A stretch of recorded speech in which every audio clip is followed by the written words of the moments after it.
Hello everyone, today we're going to be looking at the front drum brakes on this International truck, and what we'll be doing is evaluating it and seeing what exactly we will need in order to get these brakes operational. This truck's been sitting around for quite a while, and what we're going to be doing is measuring the diameter of the drums as well as the width of the shoes to make sure that the correct parts are being ordered. We're also going to see if it needs any new hardware inside of it. We do have new wheel cylinders already, and we will be getting new brake hoses for the front as well. When we remove the wheels on older vehicles, one thing that you always need to look at is if you look at the end of the wheel stud, you'll see that there is an L stamped into the end of it. And on the left side of one of these trucks, that means that these are left-hand thread. So in order to remove the wheel lugs, you need to turn the lugs to the right to remove them. So it's not the same as most of your typical modern vehicles. Older vehicles did this with the belief that it prevented the wheels, the wheel rotation from causing the lugs to loosen up. They later kind of disproved this and got away from it in later practice.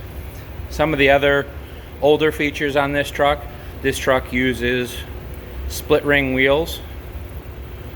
Split ring wheels have developed a bad reputation over the years, mostly because of people either confusing them with the earlier split rim style, or people not understanding them, working on them improperly, and injuring, possibly even killing themselves. So how these rims work is this outer ring is basically a snap ring, and you'll see a groove right here, and you'll also see a spot where you can pry on it right here. So what you would do is you would deflate this tire and then break it down just like you would any other, or break the bead just like you would with any other tire and rim combination. After that, you would pry off and remove this snap ring, and then you would just pull the entire tire and tube assembly off over this side of the rim, because now the bead will be missing. Now that the lug nuts are removed, we can see that these are what are called stud piloted wheels, meaning that these inverted cone shapes right here coincide with a cone shape on the end of the lug nut, and what that does is that's how these wheels center each other up. So there's basically two different styles of wheels. There are stud piloted, which these are, and then there are what are called hub piloted wheels, where they actually fit tightly around the hub at the center hole, and that's what centers the wheel up. And those are easier to spot by the fact that they are flat around the lug nuts, and that they use a lug nut that basically just has a big flat washer on the bottom side of it. So that's the difference between stud piloted and hub piloted. So now what we're going to be doing is we're going to be removing this center hub cap, which on some of these vehicles is threaded in, some of them is just pressed in. So we're going to be finding out what this is and removing it in just a second. So this center cap was just pressed in, so it just pushed in here and got tapped in with a hammer.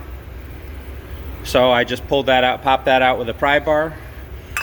Next, we will be removing, there's a cotter pin right in here that will need to come out.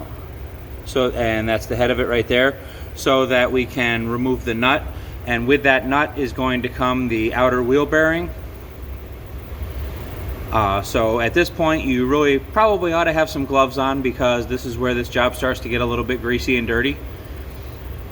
So I'm going to grab a pair of gloves, get this cotter pin out, and then we will remove the drum. Okay, so I've now bent the tab straight on the cotter pin, and I will begin to push it out the other side.